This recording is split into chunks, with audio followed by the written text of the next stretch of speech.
Welcome back to the C-Suite Spot.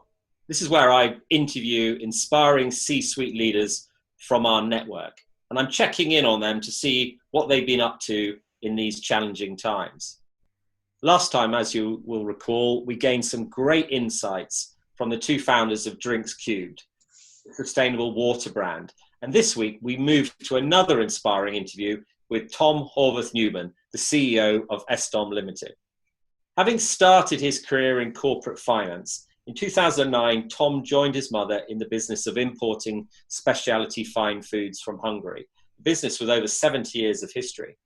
Tom and his mother took over the business, and after the sad passing of his mother in 2017, Tom continued to adapt the rich history of Estom Ltd, working with iconic brands to meet today's new and exciting opportunities. I am delighted to welcome Tom to the C-Suite Spot. Welcome, Tom.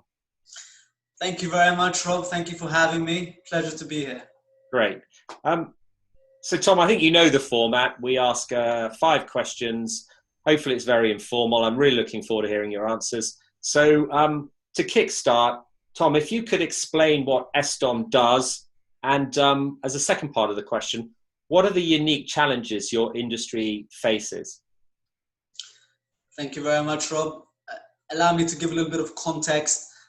Estom was my late mother's brainchild, an acronym for Esther and Tom, the 2 children, and we both play a role in the business.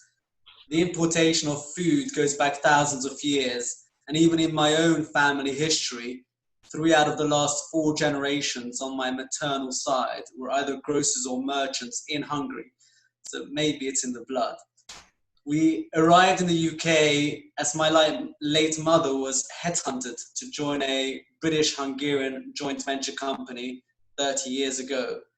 And Estom is a successive business, supplying food items from Hungary to the food service, manufacturing, retail and wholesale sectors in the UK. We are proud to work with some iconic names and brands, and have supplied our hero products for over 50 years, 30 years and 20 years respectively, for our 3 biggest accounts, representing longevity and consistency, and also an enduring appeal for our lines. At times we've had to fly foods in to ensure continuous supplies, and we always strive for excellence in all that we do.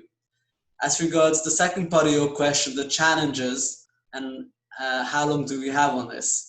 I'll focus briefly on 4. These are the political and regulatory challenges of Brexit, the impact of COVID, raw material cost inflation, and the state of the high street. Taking each of these individually, Brexit and its resulting uncertainty has palpably and irrefutably damaged the wider economy, and we'll have to see what the position will be in the next 10 years' time. I think it's too early to assess, but 2019 was marked with preparations for exit and no deal, which were very costly and disruptive for all businesses trading with the EU. And the cessation of frictionless trade and the potential for import duties, tariffs and quotas, and the resulting administrative burden is all going to impact unfavorably. As regards COVID-19, first and foremost, my sympathy goes out to anybody who has lost a loved one. It's truly horrific, and the wider health, social and economic implications are not yet close to being understood. We could spend an hour just talking about this alone, but it's hastened already established trends such as the rise of e-commerce, the rise of cashless payments, greater acceptance of working from home, and sadly the decline of the high street. All these many more trends were already happening, but the past 4 months have greatly accelerated them. Weak consumer confidence and uncertainty and fear over jobs is all very problematic, and we look ahead to troubled times. The third challenge affecting our industry and our work specifically is to do with inflation, commodity price inflation, and especially for us in the meats game, African swine fever, which came in last year, which is the biggest animal health disease the world has ever seen, has seen huge problems with pricing and pricing challenges. And these structural challenges will still exist. COVID-19 has caused a temporary respite, but we don't think the problem has gone away.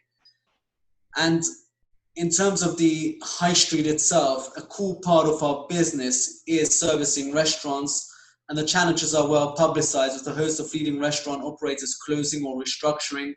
Even pre-COVID, there were a lot of stress on the business models owing to the capital structures, and the last 4 months have been quite devastating.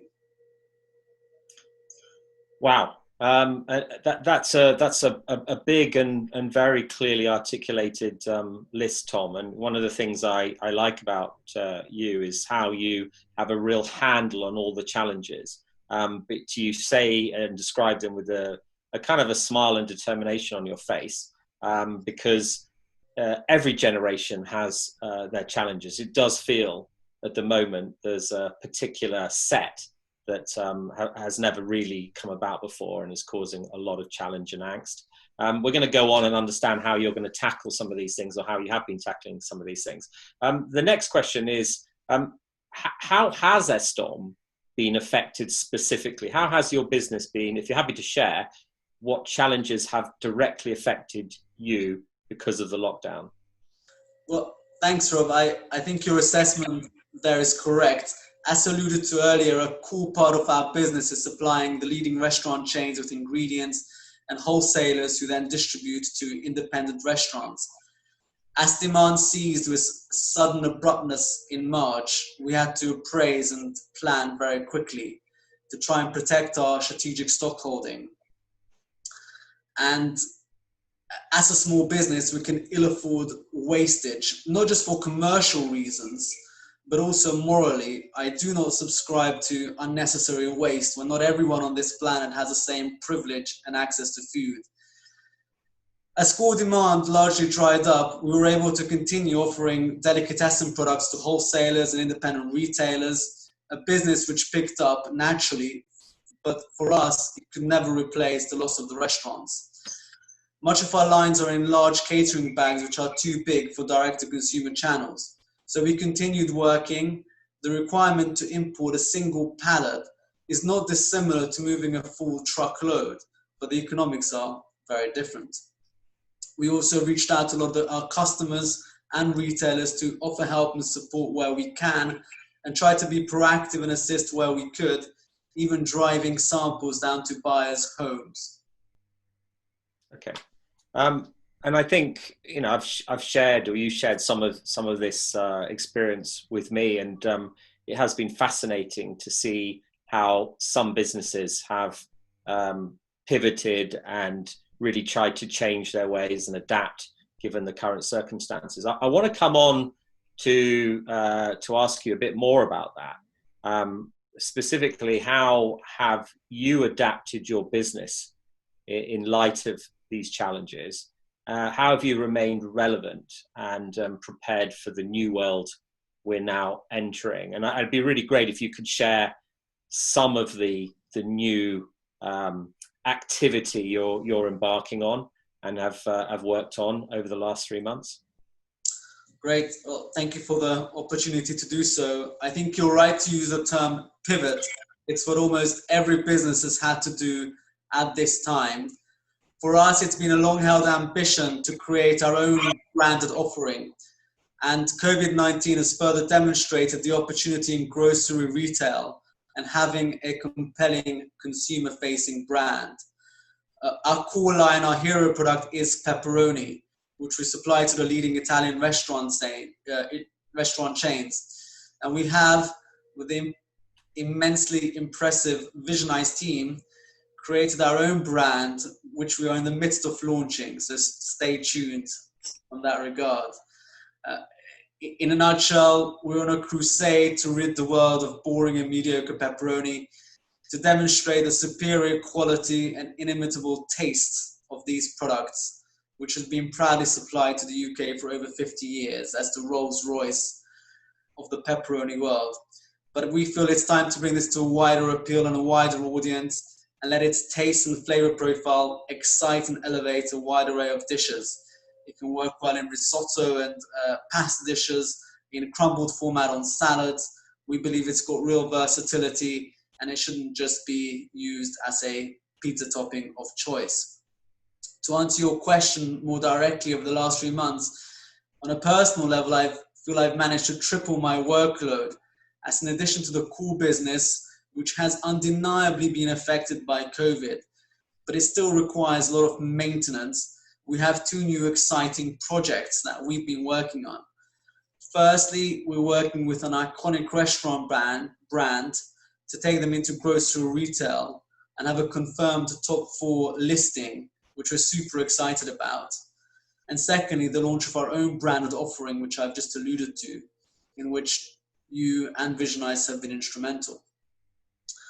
I'm not at liberty to speak about the retail listing for the restaurant opportunity, but I will just mention that our predecessor business supplied fresh fruit jams from Hungary to this top 4 retailer for over 25 years, which ceased in the mid-1990s, given the seismic political, economic, and social challenges taking place post the fall of the Iron Curtain in the early 90s.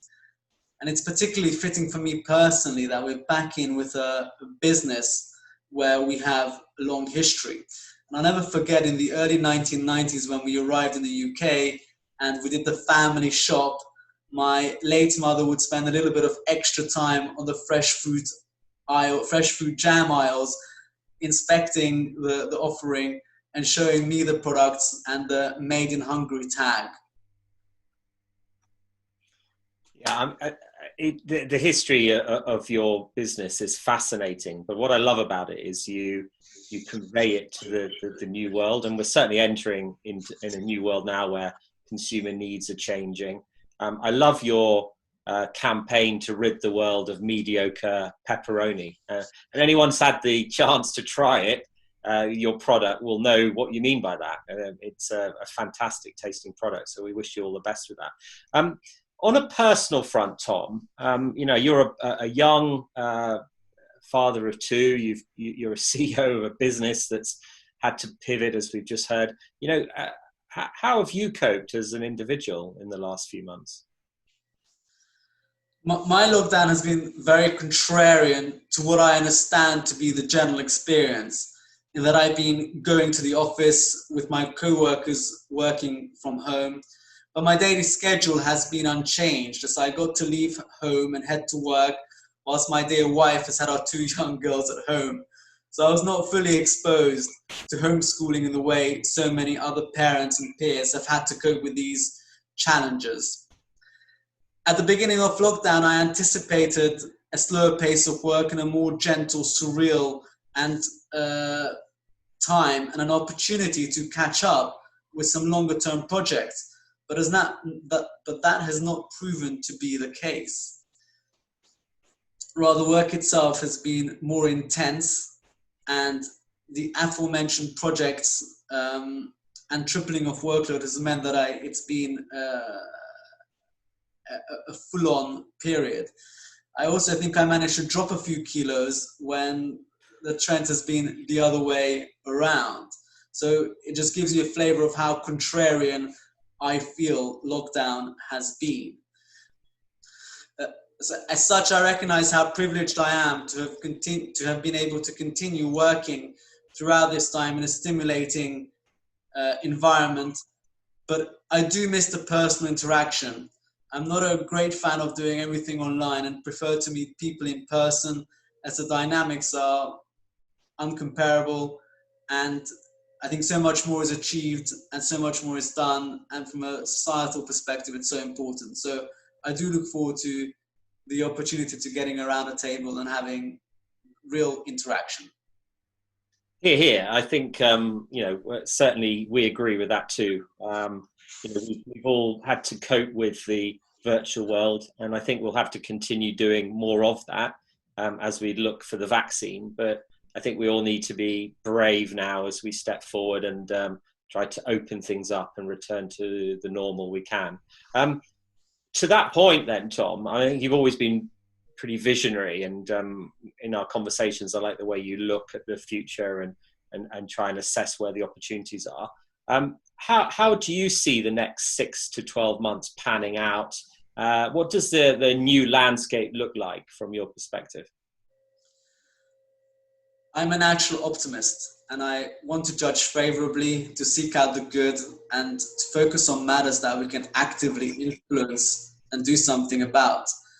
On a professional level, I'm hugely excited to see the return to economic activity and hopefully the resumption in trade for our core business, but equally taking an iconic brand we work with into grocery retail, coupled with our own brand offering, represents two exciting new chapters to our business that I have much confidence in, and either individually or collectively could be transformational for our business.